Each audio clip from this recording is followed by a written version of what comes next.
दोस्तों ये United kingdom यानी यूके है। ये दरअसल 4 रियासतों इंग्लैंड, वेल्स, स्कॉटलैंड और शुमाली आयरलैंड से मिलकर बना है। माजी में पूरे का पूरा आयरलैंड जजीरा भी ताजे बरतानिया ही के ज़ेर असर हुआ करता था, लेकिन 1922 में इस जजीरे का जनूबी हिस्सा ब्रिटिश कॉमनवेल्थ के अंडर एक सेल्फ गवर्निंग रियासत बन गया था और फिर 1949 में ताजे बरतानिया से मुकम्मल तौर पर आज़ाद होकर एक अलग मुल्क रिपब्लिक ऑफ आयरलैंड बन गया।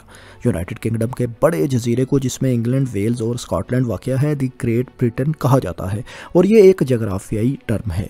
इसी जजीरे के शुमाली हिस्से यानी स्कॉटलैंड के यूनाइटेड किंगडम का हिस्सा बनने का किस्सा बड़ा दिलचस्प है और यही दिलचस्प कहानी आज हम आपको सुनाने जा रहे हैं। स्कॉटलैंड भी एक खुद मुख्तार अलग रियासत हुआ करती थी। इसका अपना अलग बादशाह भी था।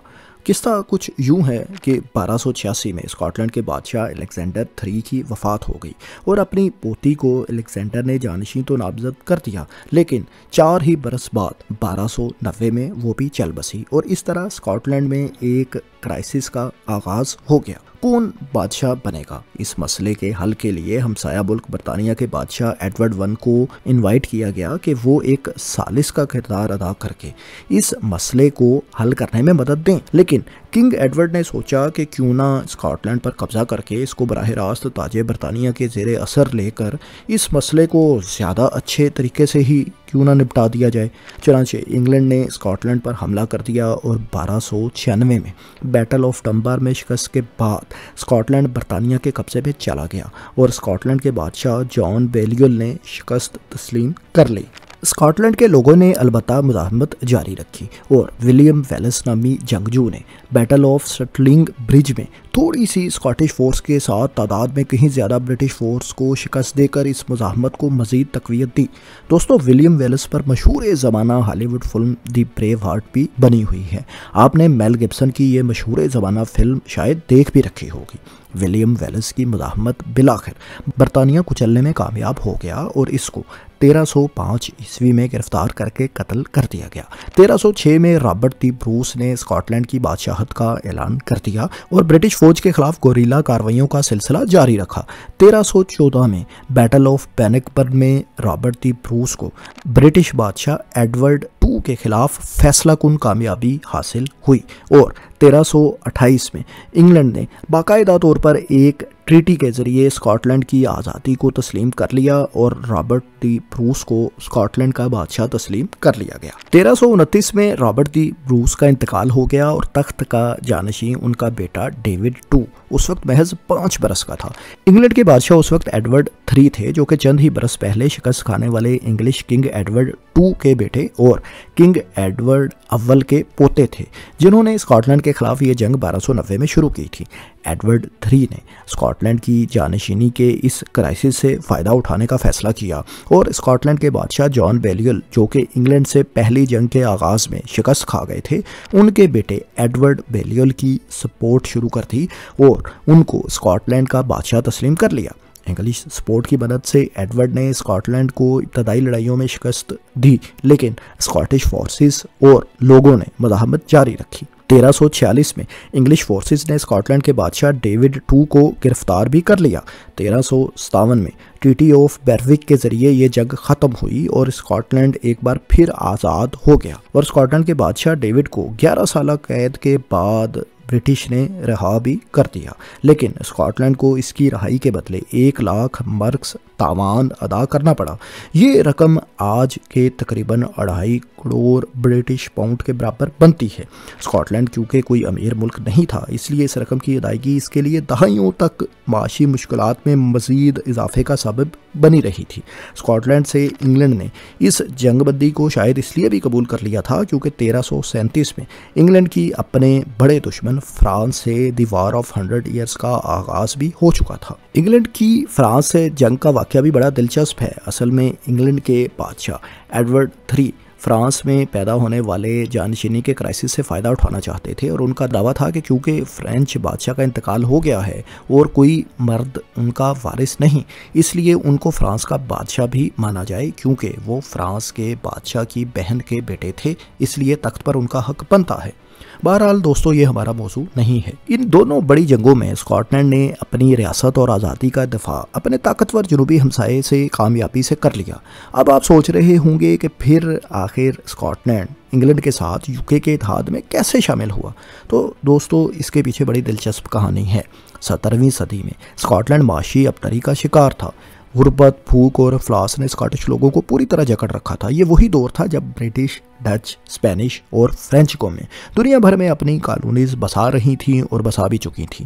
17वीं सदी के आखिरी सालों में एक स्कॉटिश बिजनेसमैन और बैंकर विलियम पैटरसन, जिनका शुमार बैंक ऑफ इंग्लैंड के बानियों में होता है, उनको एक ख्याल सोचा कि क्यों ना स्कॉटलैंड भी अपनी कोई कॉलोनी कायम करे और तजारत वगैरह से इस नई कॉलोनी के वसाइल से फ़ायदा उठाए। इत्तेफाक से उनकी मुलाकात इंग्लैंड में एक मल्लाह से हुई, जिसने उन्हें लातीनी अमेरिका में वाक़या खाकनाए पानामा के बारे में बताया।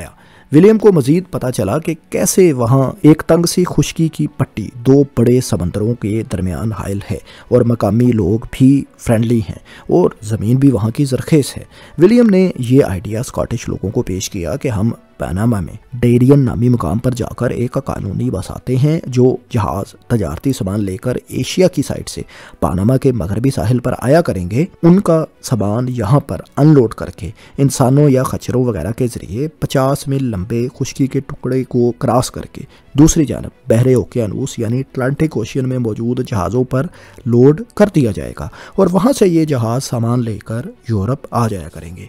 इस शॉर्टकट की वजह से बार बरदार जहाज़ों को बर-ए-आज़म जनूबी अमेरिका के गिर्द लंबा चक्कर, जो कि हज़ारों किलोमीटर और महीनों के सफ़र पर मुहित हुआ करता था, वो बच जाएगा। 1695 में स्कॉटिश डेरियन कंपनी बनाई गई। इंग्लिश और स्कॉटिश लोगों को इसमें इन्वेस्ट करने के लिए कायल किया जाने लगा। इन्वेस्टर्स को ये कहकर कायल किया गया कि ये ट्रेड रूट बहुत अहम है, इसके ज़रिए मुस्तकबिल में और भी ज़्यादा तजारत हुआ करेगी और कंपनी के शेयर होल्डर्स और डायरेक्टर्स को अच्छा खासा मुनाफा अपनी सरमायाकारी के रिटर्न के तौर पर मिलेगा। लेकिन दोस्तों, जैसा कि हम जानते हैं कि उस दौर में पनामा के इलाके पर भी बर-ए-आज़म लातीनी अमेरिका के बेशतर इलाकों की तरह स्पेन का क्लेम था, बल्कि स्पेनिश लोग इसी रास्ते को इख्तियार करके कुछ ना कुछ तजारत भी उस दौर में पनामा के शॉर्टकट वाले रास्ते के जरिए करते थे। विलियम पैटरसन ने शायद इस अहम बात को इग्नोर कर दिया था। स्पेनिश तो एक तरफ, ब्रिटिश पार्लिमान ने भी स्कॉटिश कंपनी में इन्वेस्टमेंट करने से ब्रिटिश इन्वेस्टर्स को मना कर दिया। दरअसल ब्रिटिश ईस्ट इंडिया कंपनी इस नई स्कॉटिश कंपनी को जज़ायरे गरबुल हिंद यानी इंडीज़ में अपनी तजारती कॉलोनीज के लिए एक थ्रेट समझते थे, इसलिए इस स्कॉटिश कंपनी में ब्रिटिश इन्वेस्टर्स को इन्वेस्ट करने से रोका गया। बहरहाल इस कंपनी ने स्कॉटिश लोगों से 4 लाख पाउंड्स का सरमाया जमा कर लिया और 5 बहरी जहाज खरीद लिए गए। जुलाई 1698 में 1200 अफराद का ये काफिला इंतहाई खुफिया तरीके से पनामा डेरियन के लिए रवाना हो गया। नवंबर के आगाज में ये लोग पनामा पहुंच गए। 70 के करीब अफराद का रास्ते ही में इंतकाल हो गया था। वहां पहुंचकर इन लोगों को पता चला कि जो किस्से कहानियां इन्होंने पनामा के बारे में सुन रखे थे कि ये दूध और शहद की सरजमीन है और यहाँ की मिट्टी जरखेज है, वो सब अफसाने ही थे। कंघे, आईने और कुछ आराइशी सामान वगैरह जो ये लोग इस नीयत से साथ लाए थे कि मकामी लोगों को बेचेंगे या इनके ज़रिए तजारत करेंगे, इसमें भी मकामी लोगों ने दिलचस्पी नहीं ली। स्पेन के हमले का डर भी हर लम्हा मौजूद था। मार्च 1699 तक 200 से ज़्यादा अफराद मलेरिया वगैरह की वजह से मौत के मुंह में जा चुके थे और रोज़ाना की बुनियाद पर अमवात हो रही थी। इससे भी बुरा ये हुआ कि जिन जहाज़ों को इन लोगों ने वापस सप्लाईज़ वगैरह लेने के लिए भेजा था, वो भी खाली वापस आ गए, क्योंकि इंग्लैंड के बादशाह ने स्कॉटिश लोगों से तजारत करने पर इंग्लैंड और इसकी कॉलोनीज़ के तमाम ताजरों पर पाबंदी आयद करती थी। इनमें से एक जहाज़ को स्पेनिश फोर्सेस ने पकड़कर कब्जे में भी ले लिया था। खुराक और पीने के पानी की कमी का सामना ये लोग ज़्यादा देर तक बर्दाश्त न कर पाए। 1699 में ये लोग वापसी के सफ़र पर रवाना हुए। सिर्फ 300 अफराद ही वापस स्कॉटलैंड पहुंच पाए। रास्ते में इन्होंने जमैका की बंदरगाह पर मदद भी तलब की, लेकिन ब्रिटिश हुकूमत की वजह से इनको यहाँ उतरने की इजाज़त नहीं मिली थी। डेरियन से वापस जाने वाले स्कॉटिश लोगों में से 250 के लगभग अफराद न्यूयॉर्क भी चले गए, जो कि उस वक्त चंद हजार आबादी पर मुश्तमिल एक छोटा सा कस्बा ही हुआ करता था। तो दोस्तों, इस तरह स्कॉटलैंड की स्पेन या बरतानिया की तर्ज पर अपनी एक कॉलोनी इस्टेब्लिश करने की कोशिश नाकाम हो चुकी थी। अभी इस पहली नाकामी से बच जाने वाले अफराद वापस स्कॉटलैंड पहुंचे भी नहीं थे कि इनके हालात से बेखबर एक और मुहिम भी अगस्त 1699 में स्कॉटलैंड से इसी कॉलोनी में आकर आबाद होने के लिए रवाना हो गई। इस बार इन अफराद की तादाद 1100 के लगभग थी। चर्च ऑफ स्कॉटलैंड की हमायत भी इन्हें हासिल थी। ये लोग नवंबर में जब पैनामा के इस इलाके में पहुंचे तो इन पर यह हकीकत आश्कार हुई कि हालात वैसे हरगिज नहीं जैसा कि उन्होंने सुने थे। उजड़ी हुई झोंपड़ियों ने उनका इस्तकबाल किया। सैकड़ों कब्रें भी वहां मौजूद थीं जो इनसे पहले पहुंचने वाले अफराद की थीं। इसी दौरान न्यूयॉर्क से स्कॉटिश लोगों की कुछ तादाद एक बार फिर यहां पहुंच चुकी थी। दोबारा डेरियन पहुंचने वाले स्कॉटिश लोगों की स्पेन के तजारती जहाज से एक झड़प भी हो गई, जिसमें स्पेनिश लोगों का नुकसान ज्यादा हुआ।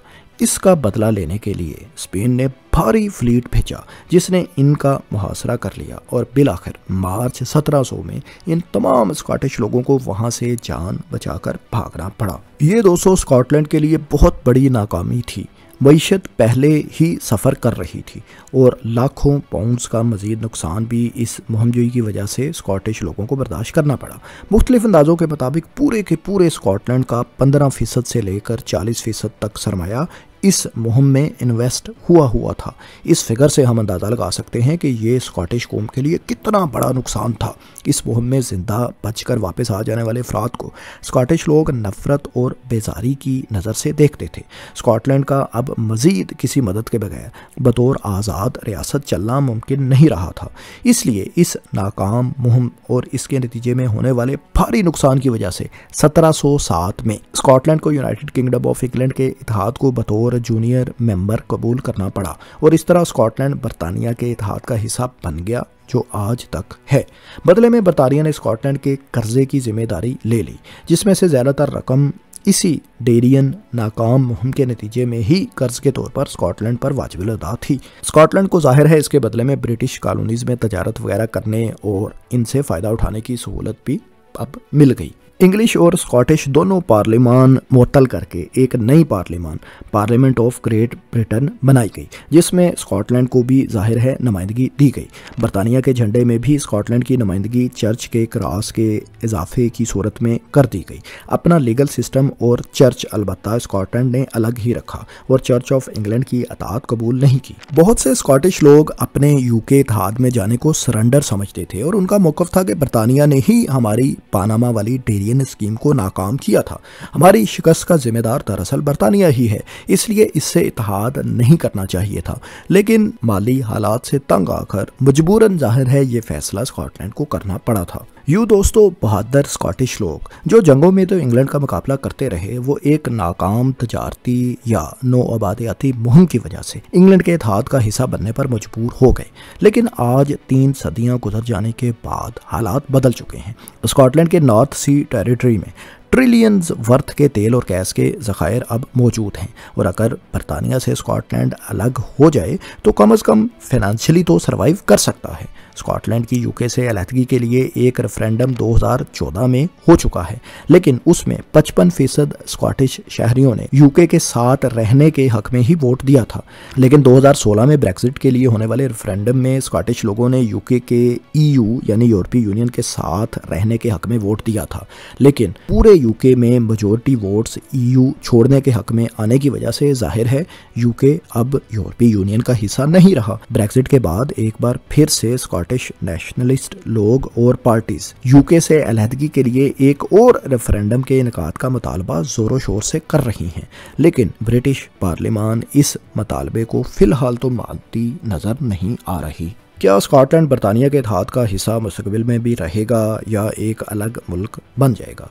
ये जानने के लिए तो जाहिर है हमें मुस्तकबिल का इंतज़ार करना पड़ेगा।